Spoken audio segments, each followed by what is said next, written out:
Sinisira ng micro at nanoplastics ang puso at mga daluyan ng dugo, ang pangunahing bagay na ginagawa ng electrostatically charged nanoplastics ay sinisira nila ang mitochondria sa loob ng ating mga selula. Ang puso ay isa sa mga organo na humihingi ng enerhiya sa katawan, at ito ay ang mitochondria ang mga gumagawa ng enerhiya na nagbibigay dito ng kapangyarihan para sa bawat tibok, at kapag nagsimulang mag-malfunction ang mitochondria, ang puso ay literal na humihinto. Wala na itong sapat na enerhiya upang mapanatili ang isang normal na ritmo o malakas na contraction.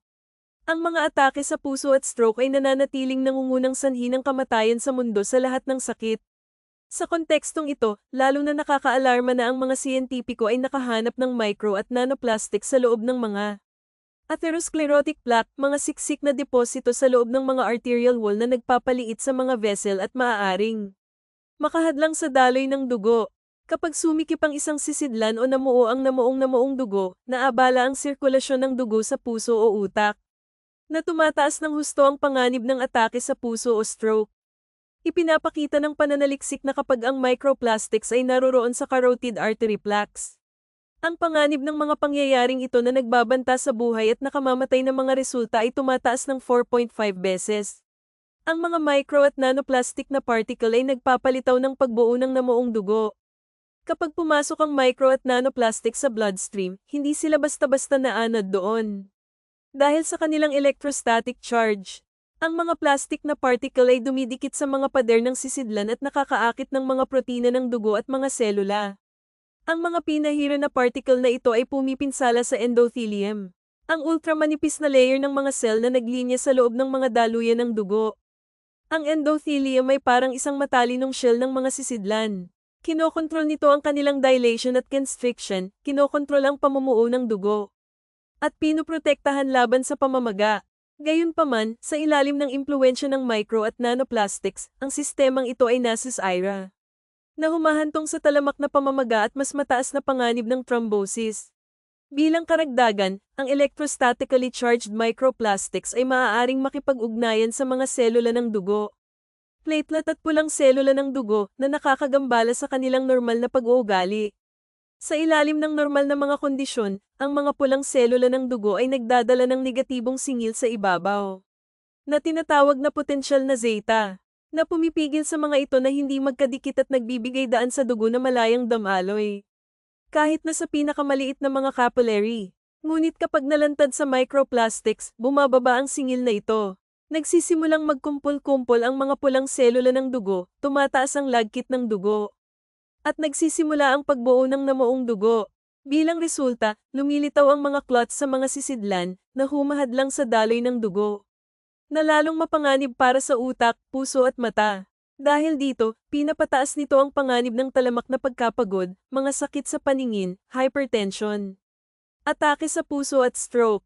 Ang mga nanoplastics ay nakikipag-ugnayan sa mga lamad ng cell. Ang mga nanoparticle na may positibong singil ay malakas na naaakit sa mga sangkap na may negatibong sisingilin, na humahantong sa pagkagambala sa integridad ng lamad, halimbawa, sa mga pulang selula ng dugo, mga platelet, at mga selyulang endothelial. Ang micro at nanoplastics ay nag-uudyok sa pag-unlad ng kanser. Ang pagtaas ng mga rate ng kanser sa buong mundo ay ganap na nakakatakot. Sa tingin ko, napakalihitimong tawagin itong epidemya. Ang mga istatistika ay matino. Tinansya ng World Health Organization na noong 2020 sa buong mundo ay may humigit kumulang 18.1 milyong bagong kaso ng cancer. Samantalang noong 2022, makalipas lamang ang 2 taon, nawala ito mula 18.1 milyon hanggang sa halos 20 milyon. At sa katunayan, ayon sa World Health Organization, kung magpapatuloy ang trend na ito sa 2050, sa buong mundo ay magkakaroon ng 33 hanggang 35 milyong bagong kaso ng cancer, tunay na isang epidemya at tunay na pangunahing isyu sa kalusugan na nakakaapekto sa bawat tao saan man sa mundo.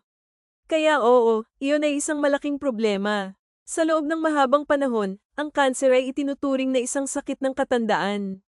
Ang resulta ng naipon ng mga motosayo ng DNA, hamina ang kaligtasan sa sakit, at mga taon ng pagkakalantad sa mga carcinogens. Ngunit ngayon, dahil sa pagkakalantad ng nanoplastic, ang mga motosayon ay maaaring magsimulang mabuo sa katawan sa mas maagang yugto ng buhay. Mayroong tumaas na rate ng cancer sa buong mundo sa mga bata at gayon din sa mga taong mas bata pa kaysa dati kong nakikita. Kaya ang nangyayari ngayon ay nagkakaroon tayo. Isang pagtaas sa mga taong nagkakasakit ng cancer sa mga bata mga kabataan at ito ay malamang na hindi dahil sa paninigarilyo o alak o anumang bagay na tila may iba pang bagay sa kapaligiran na nagiging sanhi ng cancer na ito sa isang nakababahala na rate at ito ay lumalala kaya isang napakaseryosong problema oo at muli isa sa mga posibilidad na maaaring maging accounting para dito ay pag-uusapan pa natin ito ay talagang nanoplastics. Naobserbahan namin sa nakalipas na 30 taon na sa ilang mga bansa ay naoobserbahan namin ang maagang pagsisimula ng cancerogenesis upang ang mga tumor ay masuri ng mas maaga kaysa dati. Kaya yan ay tulad ng colorectal cancer na naobserbahan ng mas maaga kaysa at na-diagnose ng mas maaga kaysa sa 30 taon na ang nakakaraan sa karaniwan.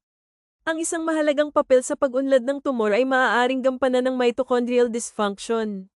Sanhi ng pagkakalantad sa nanoplastics. Nangyayari ito sa pamamagitan ng akumulasyon ng mga mutasayon sa mitochondrial DNA at ang pagkagambala ng mga normal na mekanismo ng pagkamatay ng sel na magkakasamang binabawasan ang kakayahan ng katawan na alisin ang mga nasirang selula. At pinapataas ang posibilidad na ang mga selyulang ito ay magbagong mga selyulang tumor. Kaya, ang mga tumor cell na ito ay napaka-agresibo at karaniwan ay hindi sila kumukuha ng anumang bagay na hindi nila magagamit. Kaya, ang ibig kong sabihin, ano ang maaaring mangyari? Ibig kong sabihin, ito ay hypothetically na maaari silang gumawa ng ilang enerhiya mula sa, alam mo, ng mga plastic na ito o kahit papaano may mga pathway na naisaaktibo na nakakatulong, alam mo, ang mga cell upang kumilos ng mas mabilis kaysa sa maaaring mangyari. Kaya kailangan nating imbestigahan iyon.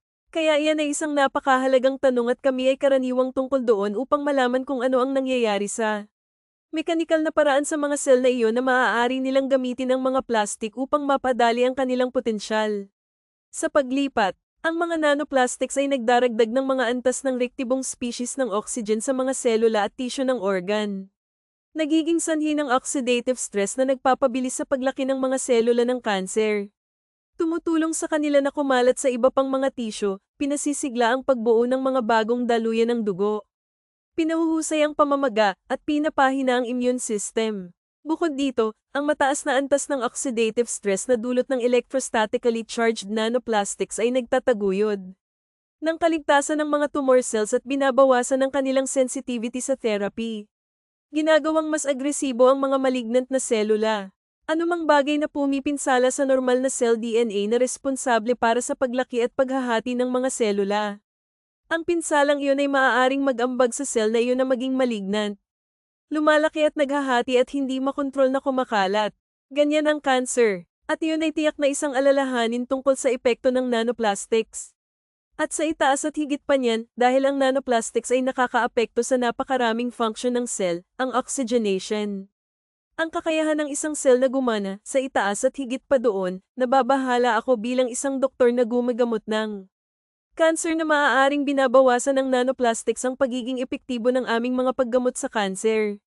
Ako ay isang manggagamot na gumagamot ng cancer gamit ang radiation therapy, kaya nag-aalala ako tungkol sa mga nanoparticle na negatibong nakakaapekto sa paggamit ng radiation therapy upang makontrol ang cancer. At mayroon talagang ilang preclinical na pananaliksik tungkol dito na nagmumungkahi na ang mga nanoparticle. At tiyak na iniambag ng karaniwang negatibong singil na mayroon sila bilang karagdagan sa masamang epekto sa mga selula ay maaaring aktwal na bawasan ng bisa ng radiation therapy. Mayroong tiyak na isang makabuluhang theoretical na dahilan upang maniwala na ang mga nanoparticle ay maaaring mabawasan ang pagiging epektibo ng mga paggamot sa cancer, hindi lamang ang aking modality ng radiation therapy.